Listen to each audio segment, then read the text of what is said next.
नमो भगवते वासुदेवाय। जय श्री हरि। ओम श्री तुलसी देव्य नमः। आप सभी का हमारे YouTube चैनल पर हार्दिक स्वागत है। आज द्वादशी के दिन आइए सुने तुलसी माता की पौराणिक कथा। साथ में सुनेंगे धन समृद्धि प्रदान करने वाली, आरोग्य और सौभाग्य देने वाली श्री तुलसी स्तोत्र का हिंदी में पाठ। तो प्रेम से बोलें, तुलसी माता की जय हो। हिंदू धर्म में भगवान विष्णु जी की आराधना का काफ़ी महत्व है। कहते हैं कि भगवान यानी श्री हरि अगर प्रसन्न हो जाए तो व्यक्ति की किस्मत चमक जाती है। तुलसी जी के बगैर भगवान विष्णु की पूजा अधूरी मानी जाती है। भगवान विष्णु को तुलसी बहुत प्रिय है। तुलसी के पौधे में माँ लक्ष्मी का वास माना जाता है। कहते हैं कि जिस घर में रोजाना तुलसी की पूजा की जाती है उस घर में हमेशा सुख और समृद्धि बनी रहती है। हिंदू धर्म में घरों में तुलसी का पौधा मुख्य रूप से लगाया जाता है और रोजाना इसमें जल अर्पित कर तुलसी की पूजा की जाती है। तुलसी पूजन के दौरान श्री तुलसी स्तोत्रम का पाठ जरूर करना चाहिए। ऐसा करने से माता तुलसी जल्द प्रसन्न होती हैं और माता तुलसी की पूजा का भक्तों को दोगुना फल मिलता है। रविवार और एकादशी तिथि को छोड़कर तुलसी में रोजाना जल अर्पित कर और पूजा के साथ तुलसी स्तोत्रम का पाठ करने से व्यक्ति को माता लक्ष्मी के साथ साथ भगवान विष्णु का भी आशीर्वाद प्राप्त होता है। तुलसी जी की महिमा ऐसी है कि इसका एक पत्ता भी श्राद्ध और यज्ञ आदि में बड़ा पुण्य देता है। इसलिए सनातन धर्म में तुलसी पूजन का काफ़ी महत्व है। भगवान विष्णु जी की प्रिय होने के कारण तुलसी जी को हरिवल्लभा भी कहा जाता है। धार्मिक मान्यताओं के अनुसार जिस घर में रोजाना तुलसी के पौधे में जल दिया जाता है और उसकी पूजा के साथ श्री तुलसी स्तोत्रम का पाठ किया जाता है, उस घर में कभी भी दरिद्रता और दुर्भाग्य का वास नहीं होता। पद्म पुराण में बताया गया है कि द्वादशी की रात जागरण करते हुए तुलसी स्तोत्र का पाठ करने से भगवान विष्णु जातक के सभी अपराधों को क्षमा कर देते हैं। जिस घर में तुलसी जी की पूजा के साथ श्री तुलसी स्तोत्रम का पाठ किया जाता है वहाँ कभी भी कोई कष्ट नहीं आता। मान्यता है कि श्री तुलसी स्तोत्र का पाठ करने से माता तुलसी को प्रसन्न कर आरोग्य और सौभाग्य की प्राप्ति हो सकती है। भगवान विष्णु की अति प्रिय होने के कारण तुलसी जी की पूजा से भक्तों को श्री हरि का भी आशीर्वाद प्राप्त होता है। श्री तुलसी स्तोत्र का नियम से पाठ करने से घर में सुख समृद्धि आती है। माना जाता है कि तुलसी की आराधना के साथ श्री तुलसी स्तोत्र का पाठ किया जाए तो घर में कभी भी अकाल मृत्यु नहीं होती। श्री तुलसी स्तोत्र का पाठ व्यक्ति को रोगों से दूर रखने में सहायक माना जाता है। मान्यता है कि तुलसी के पौधे में माँ लक्ष्मी का वास होता है। इसलिए जब तुलसी जी प्रसन्न होती हैं तो घर में लक्ष्मी जी का भी आगमन होता है और व्यक्ति के जीवन में कभी भी धन की समस्या नहीं होती। माना जाता है कि तुलसी जी की पूजा के साथ श्री तुलसी स्तोत्र का पाठ करने से नौकरी और कारोबार में जल्द तरक्की मिलती है। तो आइए सुने तुलसी स्तोत्र पाठ हिंदी में। देवी तुलसी को मेरा प्रणाम है, मैं आपको नमन करती हूँ। हे विश्व की पालक, आप श्री हरि की परम प्रिया हैं। हे देवी, आपकी शक्ति के कारण ब्रह्मा से लेकर सभी देवता दुनिया को बनाने, बनाए रखने और उसका अंत करने में सक्षम हैं। इसका अर्थ है कि आपके कारण ही ब्रह्मा जी के साथ अन्य देवतागण सृष्टि के निर्माण, उसके पालन पोषण और विनाश में लगे हुए हैं। देवी तुलसी जी, आपको मेरा प्रणाम। जो जीवन में कल्याण लाती हैं उस देवी तुलसी को नमस्कार है जो श्री विष्णु जी की प्रिया हैं और जो शुभ हैं। मुक्ति प्रदान करने वाली और समृद्धि प्रदान करने वाली देवी तुलसी को नमस्कार है। हे देवी, कृपया मुझे सभी प्रकार के दुर्भाग्य और विपत्तियों से बचाए रखना। हे देवी, आपकी महिमा का वर्णन करना, यहाँ तक कि आपका स्मरण मात्र ही मनुष्य को पवित्र बना देता है। मैं देवी तुलसी को पूरी श्रद्धा के साथ प्रणाम करती हूँ, जो देवियों में सबसे प्रमुख हैं और जिनका तेजोमय रूप है, जिसे देखकर इस नश्वर संसार के सभी पापी अपने पापों से मुक्त हो जाते हैं। माता तुलसी चर और अचर समेत पूरे जगत की रक्षा करती हैं और अपने दर्शन मात्र से ही पापी मनुष्यों के सभी पापों को नष्ट कर देती हैं, या फिर तुलसी के दर्शन से ही पापियों के पाप खत्म हो जाते हैं। देवी तुलसी को मेरा प्रणाम। जो भी श्रद्धा के साथ देवी तुलसी के सामने हाथ जोड़कर प्रणाम करते हैं, वे इस कलयुग के बंधनों को पार कर जाते हैं और सभी प्रकार के सुख और प्रसन्नता को प्राप्त करते हैं। फिर चाहे वो महिला हो, व्यापारी हो या कोई अन्य जन। देवी तुलसी को मेरा नमस्कार। देवी तुलसी के समान इस पृथ्वी पर और कोई देवता नहीं है। देवी विश्व को उसी प्रकार शुद्ध करती हैं जैसे वैष्णव भगवान विष्णु जी के संग से शुद्ध होते हैं। देवी तुलसी को मेरा प्रणाम। तुलसी की पूजा से सभी देवों की पूजा संपन्न हो जाती है। देवी तुलसी को मेरा नमस्कार, जो सब कुछ जानने वाली हैं और भगवान विष्णु जी की प्रिया हैं। आप अपने भक्तों को सभी प्रकार की समृद्धि प्रदान करती हैं। देवी, कृपया मुझे सभी प्रकार के पापों से बचाएं। देवी तुलसी जी को नमस्कार। पहले के समय में ये भजन बुद्धिमान पुंडरीक के द्वारा हर रोज भगवान विष्णु जी की पूजा करते हुए और उन्हें तुलसी के पत्तों से अलंकृत करते हुए गाया जाता था। देवी तुलसी जी को नमस्कार, जिनके 16 नाम हैं।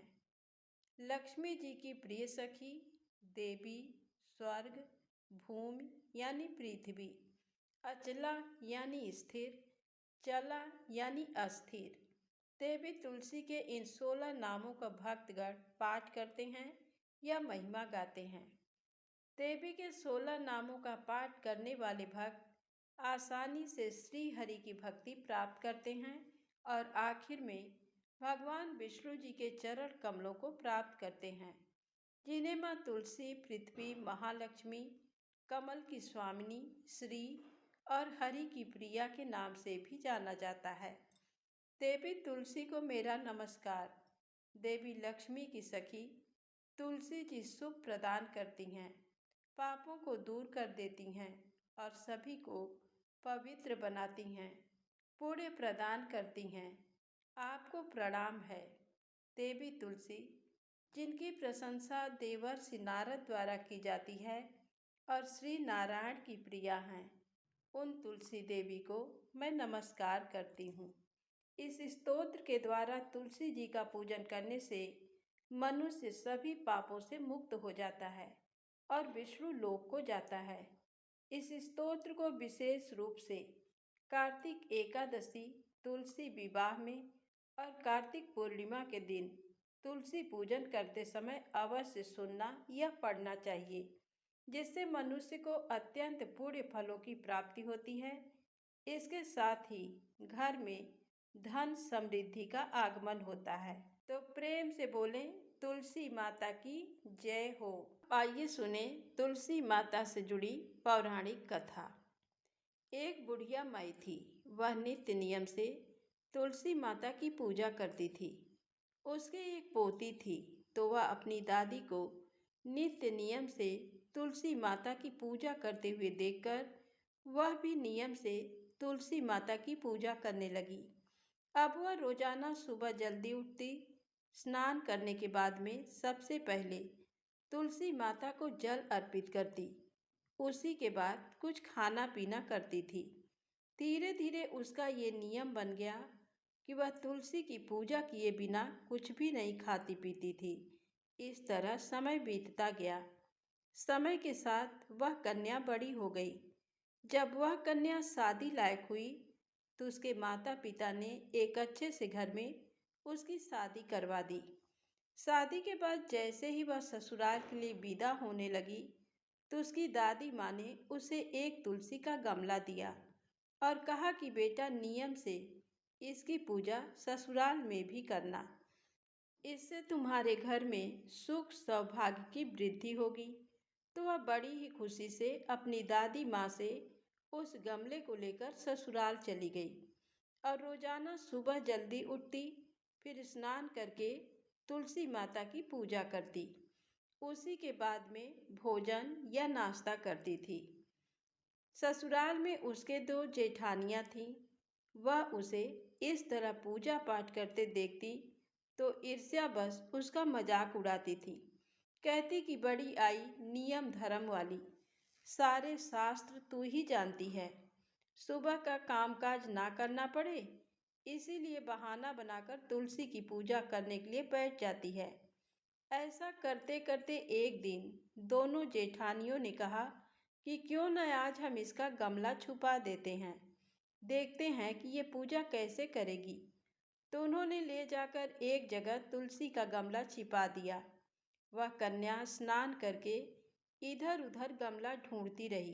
काफी देर बाद ढूंढने पर उसे गमला मिला तो उसने पूजा की और उसके बाद में ही भोजन किया। अब उन दोनों जेठानियों का तो रोजाना नियम बन गया। वह उसकी तुलसी के गमले को उठाती और कहीं ना कहीं ले जाकर छुपा देती। लेकिन उसने अपनी जेठानियों को कुछ भी नहीं कहा। वह अपनी श्रद्धा से इधर उधर ढूंढकर जब भी उसे गमला मिलता तो उसमें जल सींचकर उसी के बाद खाना खाती। तो एक दिन उसकी जेठानी ने गमले को वहां से उठाया और दूर जाकर जंगल में फेंक आई। तो उस दिन उस कन्या ने स्नान करके गमले को खूब ढूंढा पर उसे गमला नहीं मिला।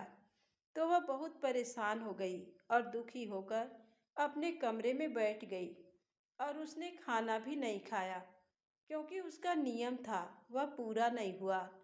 तो उसे इस तरह से परेशान देखकर तुलसी माता उसकी सच्ची भक्ति से बहुत ही प्रसन्न हुई। तुलसी माँ के आशीर्वाद से उसके कमरे में तुलसी माँ का गमला प्रकट हो गया। अगले दिन जब वह सुबह उठी तो देखती है कि उसके खाट के चारों कोनों पर तुलसी माता का गमला है। तो ये देखकर वह तो बहुत प्रसन्न हुई और कहने लगी कि अब मेरी तुलसी माता को कोई नहीं चुरा सकेगा। पूजन करने के लिए मुझे अब कहीं बाहर नहीं जाना पड़ेगा और कोई भी मेरी तुलसी माता को फेंक भी नहीं सकेगा। तो वह जल्दी से स्नान करने के लिए गई और स्नान करके तुलसी माता की पूजा की। और पूजा करने के बाद में जैसे ही रसोई घर में वह खाना खाने के लिए गई तो उसे भोजन करता हुआ देखकर उसकी दोनों जिठानियां उसका मजाक उड़ाने लगीं और कहने लगी कि लो, देवरानी का नियम धर्म पूरा हो गया। और उसके पास आकर बोली कि तुलसी जी की पूजा कर ली क्या देवरानी जी? तो वह बोली कि हाँ कर ली। तो उसकी जेठानी बोली कि क्यों झूठ बोल रही है, सही सही बोलना कि भूख बर्दाश्त नहीं होती, खाना खाना है तो यूं ही खा ले, पूजा करने का बहाना क्यों बना रही है? तो उसने कहा कि जेठानी जी मैंने पूजा कर ली है। तो उसकी जेठानी बोली कि गमला तो हम दोनों ने फेंक दिया, तो तूने पूजा कहाँ से की? तो देवरानी ने कहा आप मेरे कमरे में जाकर देख सकती हैं, मैंने पूजा कर ली। तो अपनी देवरानी की इस तरह बात सुनकर दोनों जेठानियां भागकर उसके कमरे में गईं। तो वहां जाकर आश्चर्यचकित हो गईं। देखा कि तुलसी माता का बड़ा सारा पौधा वहां पर खड़ा है। तो ये देखकर उसकी जेठानियां बहुत ही शर्मिंदा हुईं और बोली कि देवरानी तेरी भक्ति सच्ची है, हमने तुम्हें यूं ही परेशान किया, हमें माफ कर दो। उसी दिन से तीनों देवरानी जेठानी सुबह जल्दी उठकर स्नान करती और उसके बाद में तुलसी माता की पूजा अर्चना करके उसके बाद में घर का कोई अन्य काम करती। ऐसा करने से उनके घर में सुख सौभाग्य का वास हुआ, अन्न और धन के भंडार भर गए और 10वें महीने उन तीनों देवरानियों जेठानियों को सुंदर पुत्र की प्राप्ति हुई। हे तुलसी माता, जैसी कृपा आपने उन पर की वैसी ही कृपा हम सभी पर करना। अपनी कृपा दृष्टि सदैव बनाए रखना। तो प्रेम से बोलें, तुलसी माता की जय हो। अब आइए सुने तुलसी माता से जुड़ी अगली पौराणिक कथा। एक ब्राह्मण था। वह सुबह सवेरे स्नान करके मंदिर जाता था। प्रतिदिन वहां पर तुलसी माता की पूजा करता और तुलसी माता से यही प्रार्थना करता कि हे तुलसी माँ, मेरे यहाँ भी आनंद मंगल करना। बस इस तरह से कहकर वह पूजा करके वापस लौट आता। इस तरह पूजा करते करते ब्राह्मण को कई साल बीत गए। तो तुलसी माता ने सोचा कि ये ब्राह्मण तो बहुत ही सीधा है और गरीब भी है। मेरी प्रतिदिन पूजा करता है और मुझे कहता है कि मेरे घर आनंद मंगल करना, तो मुझे कुछ न कुछ करना चाहिए। तो एक दिन तुलसी महारानी एक कन्या का रूप धारण करके वहां पर बैठ गई। जैसे ही सुबह सुबह ब्राह्मण देवता पूजा पाठ करने के लिए आए और तुलसी माता की पूजा की, अपने घर जाने लगे, तो वह बोली कि बाबा, मैं भी तुम्हारे साथ चलना चाहती हूँ। तो ब्राह्मण ने सोचा कि 6 लड़कियां तो मेरे पहले से हैं और 7 लड़कियों का मैं पालन पोषण कैसे करूँगा, लड़कियों की शादी कैसे कराऊँगा, मेरे पास तो कुछ भी नहीं है। ये सोचकर उसने उस लड़की से कुछ नहीं कहा और चुपचाप अपने घर लौट आया। दूसरे दिन जब ब्राह्मण फिर से मंदिर गया, तो वह कन्या वहीं पर बैठी हुई मिली और ब्राह्मण पूजा करके आने लगा। तो वह बोली कि बाबा, मैं भी आपके साथ चलूं। तो वह ब्राह्मण कुछ भी नहीं बोला और सीधा अपने घर आ गया। लेकिन मन ही मन सोच सोचकर वह दुखी रहने लगा। चिंता के कारण उसका खाना पीना बिल्कुल ही कम हो गया। तो एक दिन उसकी पत्नी ने कहा कि हे स्वामी, क्या बात है, आजकल बहुत दुखी दिखाई देते हो, आप क्या सोचते रहते हो। तो वह ब्राह्मण अपनी पत्नी से बोला कि मैं मंदिर जाता हूँ, तो वहाँ पर एक छोटी सी सुंदर सी कन्या बैठी है और वह कहती है कि बाबा, मैं भी आपके साथ चलूँ। तो मैं उसे क्या जवाब दूँ, मेरे पास तो कुछ भी नहीं है। तुम्हें तो पता है कि हम कितने गरीब हैं। 6 बेटियों का पालन पोषण तो हमसे होता नहीं, तो 7वीं का कहाँ से करेंगे। मैं तो यही सोच सोचकर बहुत ही दुखी रहता हूँ कि उसे क्या जवाब दूँ। अब तो मेरा मंदिर जाने से भी जी घबराता है। तो ब्राह्मण की बात सुनकर उसकी पत्नी बोली कि अरे, इसमें परेशान होने की क्या बात है, आ रही है तो आने दो। कल जब तुम मंदिर जाओ तो उस लड़की को अपने साथ ले आना, वह भी तो हमारी बेटी है। तो ब्राह्मण बोला कि भाग्यवान, हमें 6 बेटियों की शादी करनी है, तो 7वीं की शादी कहाँ से करवाएंगे। हम इतने गरीब हैं, हमारे पास खाने के लिए अनाज नहीं है, तो शादी कैसे करवाएंगे। तो ब्राह्मणी ने कहा कि ये कोई बात नहीं हुई। जब हम अपनी 6 बेटियों की शादी करवाएंगे, तो वहीं 7वीं की भी करवा देंगे।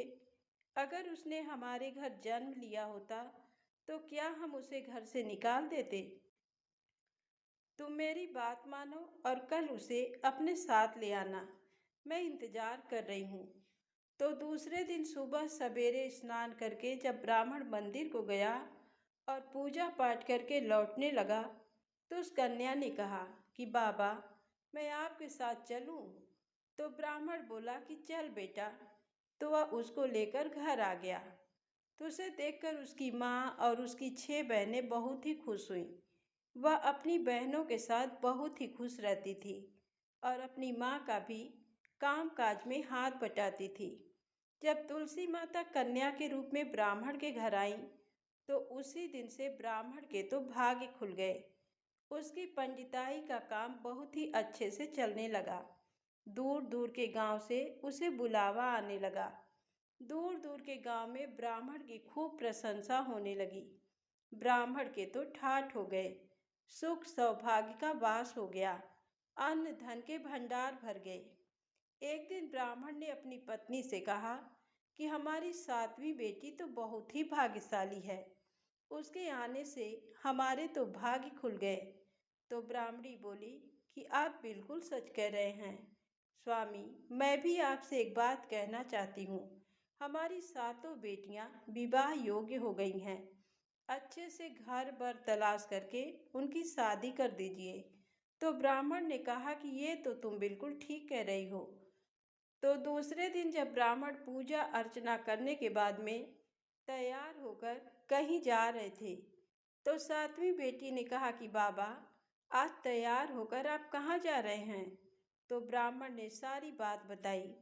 तो वह बोली कि बाबा, मुझे अभी शादी नहीं करवानी, मेरी बहनों की शादी कर दो।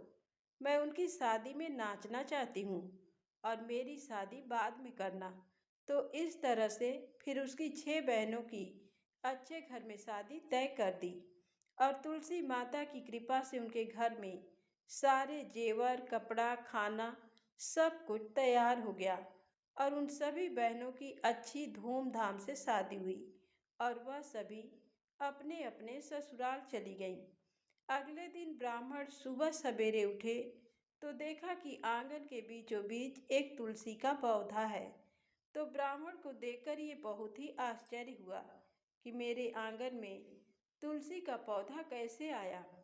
तो उसने जल्दी से ब्राह्मणी को उठाया और दोनों जैसे ही तुलसी के पौधे के पास गए तो उन्हें अपनी सातवीं बेटी का मुस्कुराता हुआ चेहरा उस तुलसी के पौधे में दिखाई दिया। तो ये देखकर दोनों की आंखों में खुशी के आंसू छलक आए और दोनों कहने लगे कि इतने दिनों तक हमारे साथ तुलसी माता स्वयं रहीं और हमें पता भी नहीं चला। फिर उसी दिन से ब्राह्मण और ब्राह्मणी स्नान करके पहले तुलसी माता की पूजा करते, पूजा करने के बाद में ही कोई दूसरा काम करते। हे तुलसी माता, जैसा आपने ब्राह्मण को दिया वैसा सबको देना। जैसा आनंद, मंगल, धन, समृद्धि उनके घर में किया वैसे हमारे भी करना। सुख सौभाग्य बनाए रखना। तो प्रेम से बोले तुलसी माता की जय हो। अब आइए सुने तुलसी माता से जुड़ी अगली पौराणिक कथा। किसी समय में एक परिवार में ननद तथा भाभी साथ साथ रहा करते थे। ननद का भी विवाह नहीं हुआ था। वह तुलसी के पौधे की बहुत ही सेवा करती थी। वह रोजाना सुबह जल्दी उठकर स्नान करती और बाद में तुलसी मैया की पूजा करती। तुलसी के समक्ष एक घी का दीपक जलाती और आने वाली हर एकादशी का व्रत भी किया करती थी। लेकिन उसका ये सब कुछ करना उसकी भाभी को बिल्कुल भी अच्छा नहीं लगता था। जब वह तुलसी जी की पूजा करती तो उसकी भाभी को अत्यधिक क्रोध आता और उसे ताना देते हुए कहती कि जब तुम्हारा विवाह होगा तो मैं तुलसी ही सारे बारातियों को खाने में दूंगी और तुम्हारे दहेज में तुलसी का पौधा ही दे दूंगी, क्योंकि तुम्हारा ध्यान तो हमेशा तुलसी में ही लगा रहता है। मुझे लगता है कि तुम्हें तुलसी जी के अलावा कुछ नहीं चाहिए। ऐसा करते करते समय के साथ ननद बड़ी हो गई और उसका विवाह भी पक्का कर दिया गया। विवाह के दिन भाभी ने अपने कहे अनुसार बारातियों के सामने तुलसी का गमला फोड़ दिया और कहा कि इसे ही खा लो। तो तुलसी जी की कृपा से वह फूटा हुआ गमला अनेक स्वादिष्ट व्यंजनों में बदल गया, जिसे सारे बारातियों को बहुत ही आश्चर्य हुआ। उसके बाद में उसकी भाभी ने गहनों के नाम पर तुलसी की मंजरी से गहने बनाकर अपनी ननद को पहना दिए। तो वह भी तुलसी माता की कृपा से सोने चांदी के जवाहरात में बदल गई। भाभी ने वस्त्रों की जगह तुलसी का जनेऊ रख दिया तो वह रेशम तथा सुंदर वस्त्र में बदल गया। इस तरह से उसकी ननद की खूब अच्छे से शादी हो गई और तुलसी माता की कृपा से उसे खूब सारा दान दहेज भी मिला। ननद के ससुराल में उसके दहेज की खूब प्रशंसा की गई और सारे लोग उसकी ननद की खूब बड़ाई करते थे। कहते कि ऐसी बहू किसी भाग्य वाले के घर में आती है। अब ननद के तो ससुराल में खूब ठाठ हो गए। वह तो अपने ससुराल में भी रोजाना नित्य नियम से पूरे श्रद्धा भाव से तुलसी माता की प्रतिदिन पूजा किया करती थी। इस तरह वह अपने ससुराल वालों की खूब चहेती बन गई। ये बात उसकी भाभी के कानों तक भी आ पहुंची। उसे बहुत ही आश्चर्य हुआ, लेकिन साथ ही उसे तुलसी माता की पूजा का महत्व भी समझ में आ गया। तो उस भाभी के भी एक लड़की थी। वह अपनी लड़की से कहने लगी कि तुम भी तुलसी माँ की सेवा किया करो, तुम्हें भी बुआ की तरह फल मिलेगा। लेकिन उसकी बेटी की पूजा में बिल्कुल भी रुचि नहीं थी। जबरदस्ती वह अपनी लड़की से सेवा करने को कहती तो वो अपनी माँ के कहने पर सेवा तो करती, लेकिन उसका मन तुलसी सेवा में बिल्कुल भी नहीं लगता था। धीरे धीरे समय के साथ वह लड़की भी बड़ी हो चली। उसकी भी सगाई तय कर दी गई। तब भाभी सोचने लगी कि मुझे इसके लिए दान दहेज इकट्ठा करने की जरूरत नहीं है। जैसा मैंने व्यवहार मेरी ननद के साथ किया है, वैसा ही अपनी लड़की के साथ करूंगी, जिससे बारातियों की खूब सेवा हो जाएगी और ये भी सोने चांदी के गहनों से लज जाएगी, जिससे इसे भी ससुराल में खूब इज्जत मिलेगी। मुझे तो कुछ नहीं करना पड़ेगा। इस तरह वह तो बेफिक्र होकर घूमती रही। ऐसा करते करते शादी वाला दिन भी आ गया।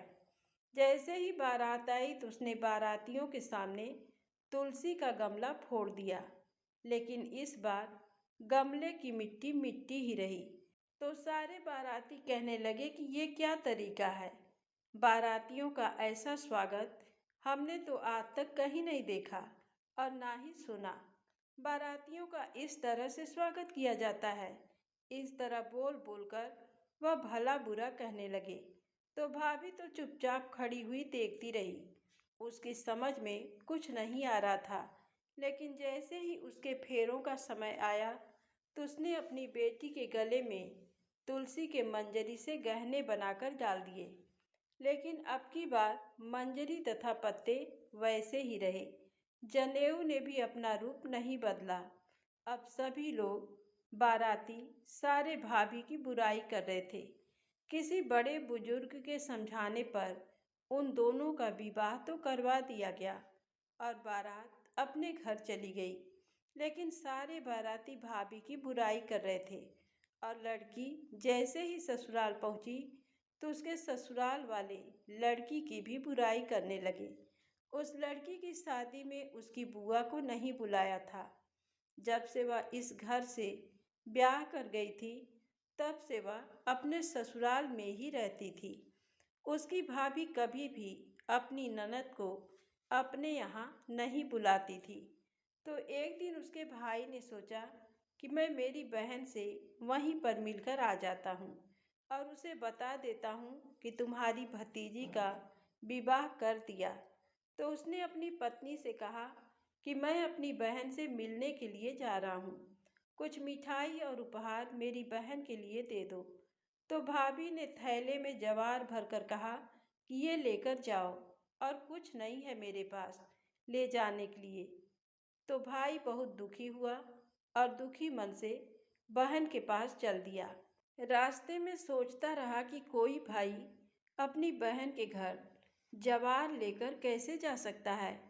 ये सोचता हुआ जा रहा था, तभी उसे सामने गौशाला दिखाई दी। तो वह गौशाला के पास रुका और जवार का थैला ले जाकर गाय के सामने पलट दिया। तो वहाँ पर गाय पालने वाले ने कहा कि भैया, आप ये क्या कर रहे हैं? गाय के सामने हीरे मोती तथा सोना चांदी क्यों डाल रहे हैं? आपको क्या हो गया है? आपकी तबीयत तो ठीक है। तो यह सुनकर उसने अपने ज्वार से भरे थैले की ओर देखा, तो थैले के अंदर ज्वार की जगह हीरे मोती बन चुके थे। तो ये देखकर वह बहुत ही खुश हुआ और खुशी से उसकी आंखों में आंसू आ गए। तो गाय पालने वाले ने कहा कि भैया क्या बात है। तो उसने सारी बात उसे बताई और फिर हीरे मोती से भरी थैली लेकर अपनी बहन के घर की ओर चल दिया। जैसे ही अपनी बहन के घर पहुंचा तो बहन ने अपने भाई को देखा, तो देखकर बहुत ही प्रसन्न हुई। तब उसके भाई ने बताया कि बहन, तुम्हारी भतीजी की शादी कर दी है। मेरे काम ज़्यादा होने की वजह से तुम्हें मैं लेने के लिए नहीं आ सका। ये कहते हुए हीरे मोती से भरी हुई थैली अपनी बहन को पकड़ा दी। उसकी बहन तो सब कुछ जानती थी, लेकिन फिर भी जानबूझकर अनजान बनते हुए कहा कि कोई बात नहीं भैया, मैं यहाँ पर बहुत खुश हूँ। तुम्हारे आशीर्वाद से मुझे यहाँ पर सब कुछ मिल गया है। तो अपनी बहन के ठाट बाट देखकर वह बहुत ही खुश हुआ और मन ही मन भगवान का धन्यवाद करने लगा। इस तरह सच्चे मन से पूरी श्रद्धा से तुलसी माता की पूजा करने से बिन माँ की बच्ची को सब कुछ मिल गया। तो प्रेम से बोलें, तुलसी माता की जय हो।